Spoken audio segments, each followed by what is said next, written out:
জীবনে এমন কিছু কি আছে যেটা আপনাকে খুব আনন্দ দেয়, যেটা আপনি খুব অনুভূতির সঙ্গে ফিল করেন কিন্তু এখন করতে পারছেন না? হ্যাঁ, আমার এরকম একটা কিছু ছিল। সেটা হচ্ছে মঞ্চে পারফর্ম করা। ছোটবেলা নাটক, গান, নাচ এগুলো অনেক পারফর্ম করেছি। আমার খুব মনে পড়ে আমি ছোট্ট একটা মফস্বল টাউনে বড় হয়েছি, নজিপুর পত্নীতলা। সেখানে অক্সফোর্ড স্কুলে আমি পড়াশোনা করতাম। সেখানে আমি নাটক, আবৃত্তি, গান, নাচ এগুলোর মাধ্যমে নিজেকে প্রকাশিত করার চেষ্টা করতাম। আমার শ্রদ্ধাভাজন স্যার এবং আমার মা বাবা সবাই, আত্মীয় স্বজন সবাই আমাকে খুব সাহায্য করতো এবং এগুলো না আমাকে খুব আনন্দ দিত। এগুলো আমার ভেতরে একটা শিল্পী সত্তাকে জাগিয়ে তুলতে সাহায্য করেছিল। তো কিন্তু একটা সময় পর আমি দেখলাম সেগুলো আমি আর করতে পারছি না।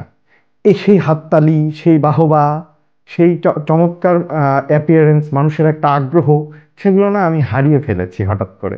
তারপর চিন্তা করলাম জীবনের তাগিদে আস্তে আস্তে আমি কি মিস করছি, কি পারছি না, কিভাবে করলে আমি এগুলো আবার নতুন করে পাবো, কিভাবে পাবো আমার সেই কাঙ্ক্ষিত স্টেজ।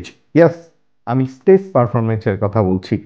স্টেজ পারফরমেন্স যেটা আমাকে আনন্দ দেয়, যেটা আমার অনুভূতিকে জাগিয়ে তোলে, আমার শিল্পী সত্তা, আমার ভেতরের শিল্পী সত্তাকে বের করে আনতে সাহায্য করে এবং সেটার মাধ্যমে আমি খুবই আনন্দ বোধ করি।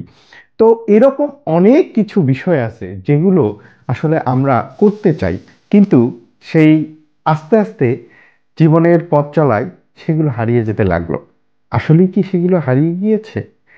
এগুলো হারিয়ে যেতে যেতে পরে খুঁজে দেখলাম না, এগুলো আসলে বদলায়নি, শুধু রূপটা বদলে গিয়েছে। আগে স্টেজে পারফর্ম করেছি, আবৃত্তি করেছি, নাচ করেছি, নাটিকা করেছি, কিন্তু এগুলো এখন ডিজিটাল প্ল্যাটফর্মে হচ্ছে। This is the gig economy area.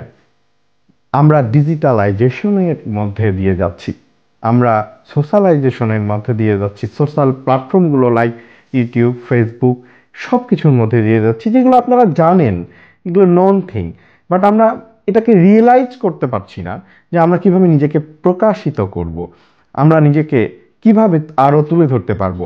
মনে হতে পারে যে এগুলো তো সবাই করে, এগুলো তো সবাই করেছে, কিন্তু বিশ্বাস করেন প্রত্যেকটা মানুষ ইন্ডিভিজুয়াল। প্রত্যেকের, আপনি আপনার ভার্সনটা আসলে দেখেননি। আপনাকে করলে কেমন লাগবে এটা আপনি জানেন না।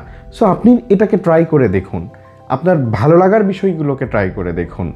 ছড়া বলতে পারলে ছড়া বলেন, গান করতে চাইলে গান করেন, নাচ করতে চাইলে নাচ করেন। দেখুন সবাই এগুলো করছে। ডাক্তারি পেশার যারা, তারা ডাক্তারির বিভিন্ন রোগ নির্ণয় এবং তাদের কাজ সম্পর্কে তুলে ধরছে। শিক্ষকরা শিক্ষকদের পেশা নিয়ে তুলে ধরছে, ব্যাংকাররা ব্যাংকারের পেশা নিয়ে তুলে ধরছে, অ্যাডভোকেটের বিষয় নিয়ে তুলে ধরছে। সবাই তার নিজের বিষয়গুলো নিয়ে আসলে তুলে ধরছে। তো basically the stage has been changed. Stage পরিবর্তন হয়েছে, অন্য কিছু পরিবর্তন হয় নাই। এটা বরঞ্চ আরো আরো বড় পরিসরে। আপনার একটা পুরোনো দিনের একটা স্টেজে, অডিটোরিয়ামে কতজন মানুষ ধরতো? 500, 1000, 2000, 10,000। The world is now big, more big than you can think. You can have millions of view throughout your creative work. That's the gig economy. This is a gig economy fact. আপনাকে কি করতে হবে?